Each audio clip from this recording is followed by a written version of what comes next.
अली हैदरी आप सभी के लिए चाइल्ड डेवलपमेंट एंड पेडागोजी के कुछ इम्पोर्टेंट एमसीक्यूज़ को लेकर हाजिर हुआ हूं, जो कि सीटेट, यूपीटेट और अन्य सभी राज्यों की शिक्षक पात्रता परीक्षाओं के लिए बहुत ही महत्वपूर्ण है।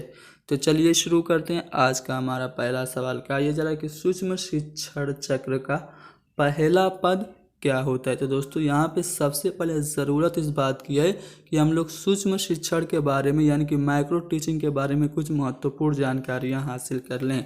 सबसे पहले सूक्ष्म शिक्षण का विकास कहाँ हुआ ये जान लेते हैं।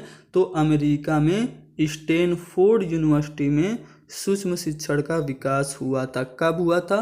तो सन 1961 में हुआ था। सूक्ष्म शिक्षण शब्द का सबसे पहले प्रयोग किसने किया था? एलन और रेयान ने सबसे पहले सूक्ष्म शिक्षण शब्द का प्रयोग किया था अपनी पुस्तक में। उनके पुस्तक का नाम क्या था? माइक्रो टीचिंग में सबसे पहले इन्होंने, एलन और रेयान ने सूक्ष्म शिक्षण शब्द का प्रयोग किया और इसी वजह से एलन को सूक्ष्म शिक्षण का जन्मदाता माना जाता है। अगर मैं भारत की बात करूं तो भारत में सूक्ष्म शिक्षण शब्द का सबसे पहले जिन्होंने इस्तेमाल किया उनका नाम था डी.डी. तिवारी ने सबसे पहले इस्तेमाल किया सूक्ष्म शिक्षण शब्द का भारत में। अगर सूक्ष्म शिक्षण शब्द के इस्तेमाल के बाद सूक्ष्म शिक्षण के बारे में वैज्ञानिक जानकारी सबसे पहले भारत में किसने दी? तो वो थे बी के पासी और शाह ने सन 1974 ईस्वी में सबसे पहले सूक्ष्म शिक्षण के बारे में वैज्ञानिक जानकारी दी थी। अब हमने सूक्ष्म शिक्षण से संबंधित कुछ महत्वपूर्ण बातें जान ली। अब इसका जो चक्र होता है उसके बारे में जान लेते हैं। तो दोस्तों, जो सूक्ष्म शिक्षण का जो चक्र होता है उसकी समय अवधि 36 मिनट होती है। कैसे? तो दोस्तों, सबसे पहले मैं चक्र बता दूं। सूक्ष्म शिक्षण के चक्र में जो पहला पद होता है वो पाठ योजना यानी कि प्लानिंग होती है।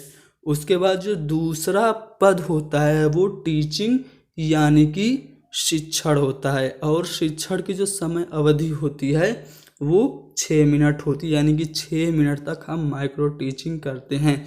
उसके बाद जो तीसरा पद होता है वो होता है प्रतिपुष्टि यानी कि फीडबैक, और फीडबैक में 6 मिनट लगते हैं। उसके बाद जो चौथा हमारा पद हो जाएगा सूक्ष्म शिक्षण का वो रीप्लान यानी कि पुनः पाठ योजना हो जाएगा, जिसमें कि आपको कितने मिनट लगेंगे?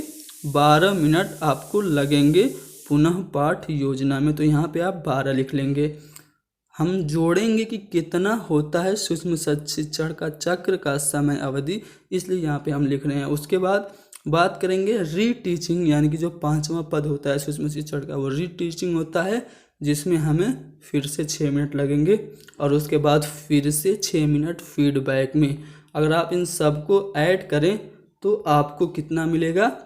36 मिनट आपको मिल जाएगा। इस तरह से हम कह सकते हैं कि सूक्ष्म शिक्षण का जो चक्र होता है वो 36 मिनट का होता है और इसका जो पहला पद होता है वो पाठ योजना यानी कि प्लानिंग होता है। तो हमारा जो जवाब होगा वो सी वाला ऑप्शन योजना बनाना हो जाएगा।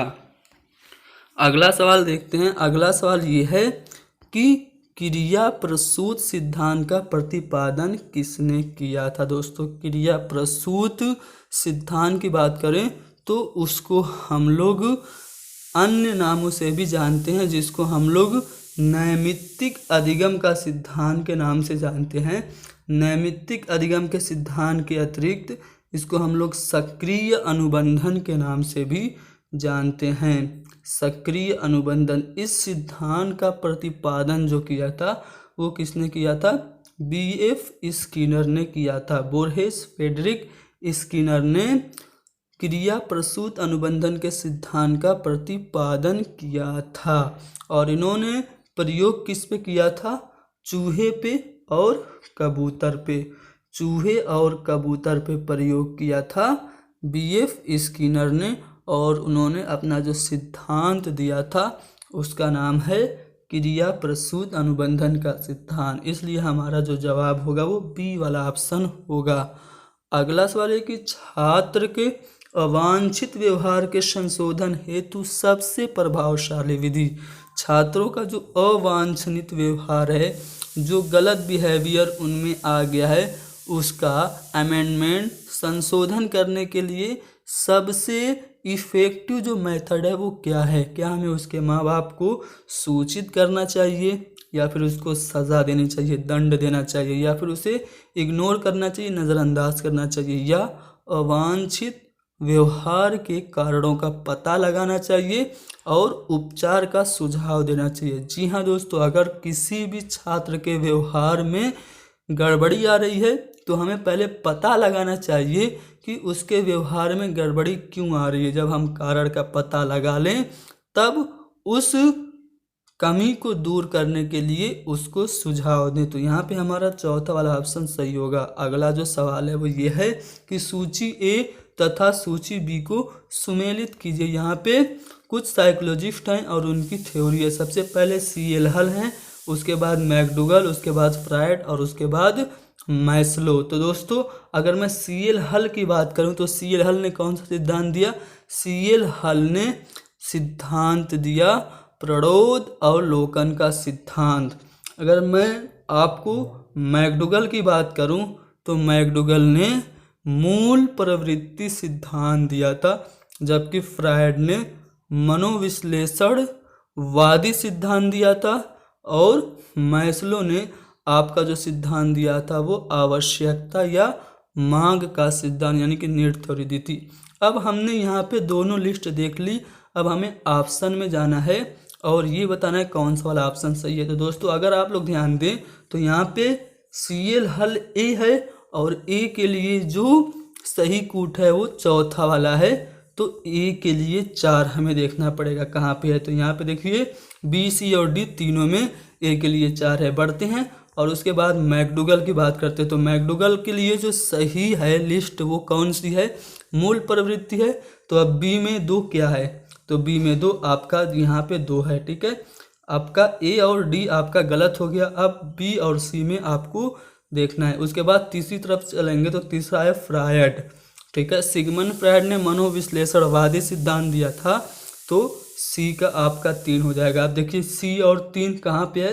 तो आप अगर देखेंगे तो C और 3 यहाँ पे मैच कर रहा है, इसलिए आपका B वाला ऑप्शन सही हो जाएगा। तो यहाँ पे आपका B वाला ऑप्शन सही है। अगला जो सवाल है वो ये है कि अभिप्रेरणा का प्रत्याशा सिद्धांत किसने दिया था? तो विक्टर ब्रूम ने अभिप्रेरणा का प्रत्याशा सिद्धांत दिया था। अगला सवाल है कि जो संबंध स्किनर का चूहों से एवं थॉर्नडाइक का बिल्लियों से था वही संबंध कोहलर का था। दोस्तों सबको पता है स्किनर ने अपना प्रयोग चूहों पे किया, थॉर्नडाइक ने बिल्ली पे किया और कोहलर ने किस पे किया था? वन मानुस पे किया था। सुल्तान नामक चिंपैंजी पे कोहलर ने प्रयोग किया था। तो यहाँ पे हमारा डी वाला ऑप्शन सही होगा। अगला सवाल है कि CWSN का अर्थ, CWSN का अर्थ C यानी कि चाइल्ड, उसके बाद W यानी कि विद, उसके बाद S यानी कि स्पेशल, उसके बाद N यानी कि नीड। यानी हम कह सकते हैं CNW का मतलब है चाइल्ड विद स्पेशल नीड। इसको हिंदी में कहें तो विशिष्ट आवश्यकता वाले बालक या बच्चे। तो ए वाला ऑप्शन सही होगा। CWSN का अर्थ हो गया विशिष्ट आवश्यकता वाले बच्चे। अगला सवाल यह है कि व्यक्तित्व का सामाजिक अधिगम का सिद्धांत किसने दिया? या हम सीधे सीधे कहें कि सामाजिक अधिगम का सिद्धांत किसने दिया? तो आपको पता होगा अल्बर्ट बंडूरा ने सामाजिक अधिगम का सिद्धांत दिया था और उन्होंने बच्चों पे प्रयोग किया था और बच्चों को फिल्में दिखाई थी और फिल्मों में बच्चों ने जैसा देखा था वैसा ही व्यवहार रियल लाइफ में भी किया था। और इस तरह से उन्होंने अपने प्रयोग से ये निष्कर्ष निकाला था कि बच्चे फिल्मों में दिखाए गए हिंसात्मक व्यवहार को अपना सकते हैं। तो इस तरह हम कह सकते हैं कि व्यक्तित्व का सामाजिक अधिगम का सिद्धांत बंडूरा ने और वॉल्टर ने दिया था। तो ये वाला ऑप्शन सही है। अगला सवाल है कि एक बालक काली गाय काला कुत्ता तथा काली वस्तुओं को देखकर डरने लगता है। इस प्रकार के अनुबंधन में क्या निहित है? दोस्तों, काली चीज़ों से बच्चा डरता है, यानी कि जब भी उसके सामने कोई काली चीज़ आती है तो वो उद्दीपक सामान्यीकरण हो जाता है उसके साथ, यानी कि स्टिमुलस जनरलाइजेशन होता है। इसलिए हम कह सकते हैं कि यहाँ पे सी वाला ऑप्शन सही है।